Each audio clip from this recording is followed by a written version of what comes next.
Hola, muy buenas, ¿qué tal? Un saludo. Bueno, hoy quería hablaros de este gráfico, un gráfico que se ha hecho muy viral en redes sociales y de su importancia, si la tiene o no, ya la veremos, a la hora de invertir en los mercados financieros. ¿Vale? No quiero adelantar mi postura al respecto, pero simplemente diré que trata sobre la evolución de los tipos de interés de la Reserva Federal de los Estados Unidos.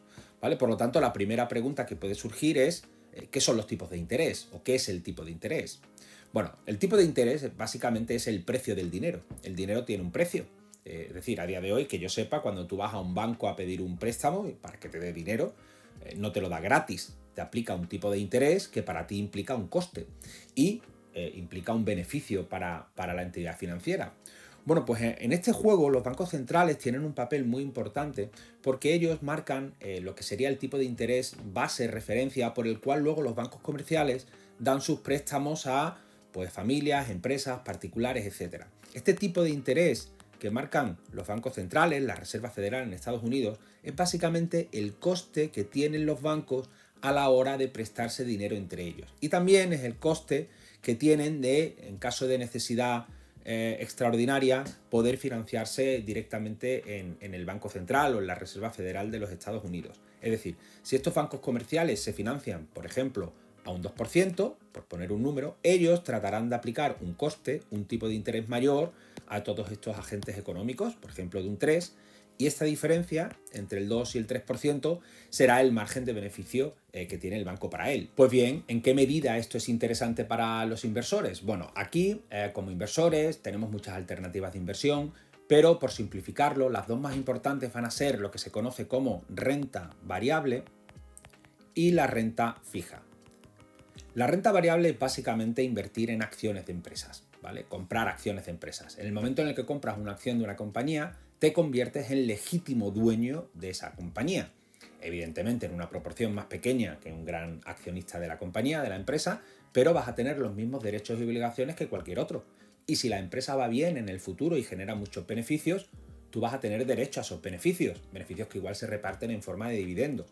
Y, lógicamente, si la empresa va mal y termina quebrando, pues tú perderás todo el dinero, igual que el resto de los accionistas. Por eso se llama renta variable, porque tú no sabes muy bien qué es lo que vas a obtener. Confías en que la empresa vaya bien, pero igual va mal y por lo tanto no sabes muy bien qué rentabilidad te va a dar en el futuro.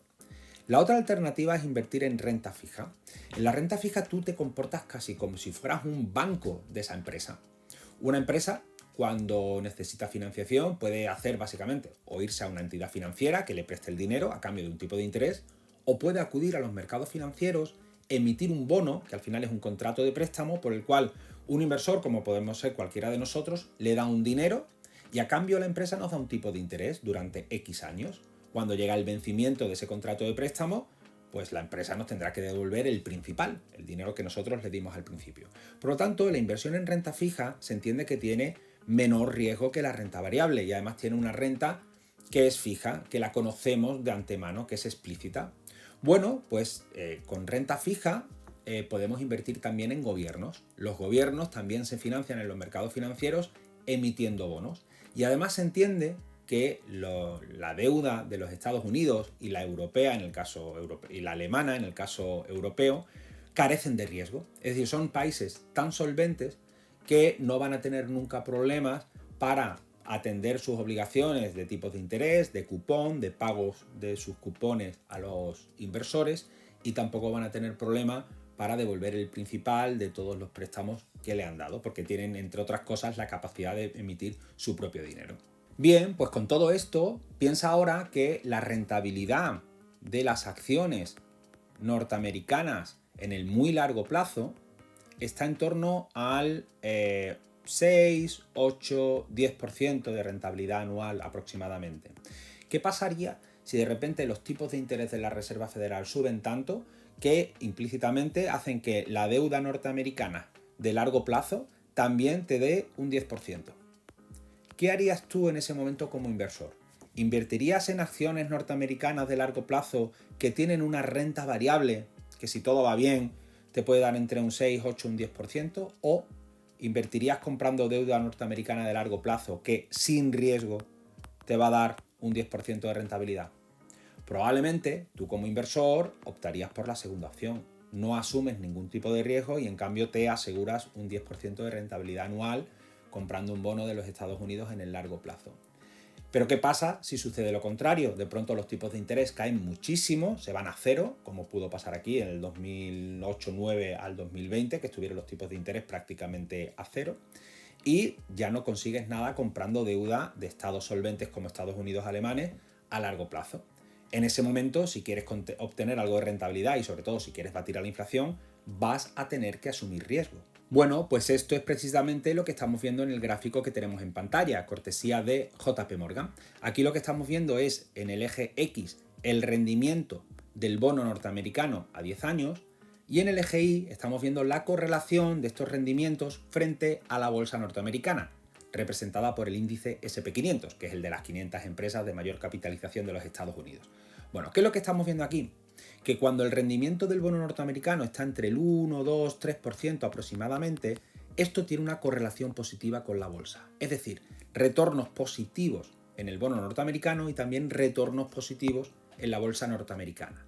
En cambio, cuando nos vamos a la frontera del 4 o 5% aproximadamente en el rendimiento del bono norteamericano, vemos que la correlación empieza a ser negativa, es decir, empezamos a tener rendimientos negativos en bolsa. Y esto nos plantea un patrón muy sencillo, es decir, cuando los tipos de interés están muy altos, sobre todo por encima de la frontera del 4, el 5, el 6%, el incentivo a invertir en renta variable cae mucho, porque puedes obtener un rendimiento igual o superior sin asumir ningún tipo de riesgo invirtiendo en emisiones de deuda como la de los gobiernos de los Estados Unidos. En cambio, cuando los tipos de interés caen mucho y están prácticamente, supongamos, en cero, que es lo que se ha vivido en el mundo entre el 2009 y el 2020 aproximadamente, el incentivo a invertir en empresas, en renta variable, aumenta porque ya no hay alternativas sin riesgo para poder, por lo menos, superar a la inflación. Por eso es tan importante fijarse en la evolución que van a tener los tipos de interés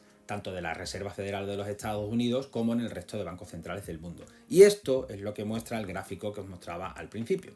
En la línea azul vemos la evolución de los tipos de interés de la Reserva Federal desde el año 87 al día de hoy, pero lo interesante no es tanto la línea azul, sino las grises y sobre todo las rojas. Las rojas es el promedio de las estimaciones y de las previsiones que había sobre lo que iban a hacer los bancos centrales con los tipos de interés. Bueno, yo creo que salta a la vista el grado de acierto que tienen. Prácticamente podríamos decir que nulo. Vamos a fijarnos si queréis en el 2008. En 2008, después de la brusca bajada de tipos de interés, después de la crisis, se esperaba que el Banco Central norteamericano subiera los tipos de interés rápidamente y los llevara más o menos al 4 y pico por ciento en el plazo de 3 años. ¿Y qué pasó?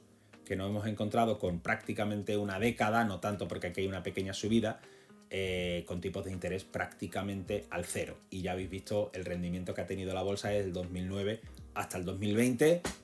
Pasamos el COVID y luego siguió subiendo. Ahora, ¿cuál es la estimación? Estamos aproximadamente en el 4%, hemos llegado incluso al 5%, parece que la inflación se está controlando un poco y ahora las previsiones dicen que se va a intentar mantener estos tipos de la Fed entre el 4 y 4,25% aproximadamente. ¿Acertarán ahora los analistas? Bueno, no lo sé. El caso, esto es relevante en la medida que los tipos de interés, la macroeconomía influye muy directamente en la evolución de los mercados financieros, tanto el de renta variable como el de renta fija, como también el de otros mercados y otras clases de activos. Ahora bien, fiarse de lo que dicen las estimaciones de los analistas, yo no lo recomendaría. En cualquier caso, espero que haya sido curioso el gráfico, se haya aportado algún dato y algún conocimiento de valor y nada, nos vemos en el próximo vídeo. Chao.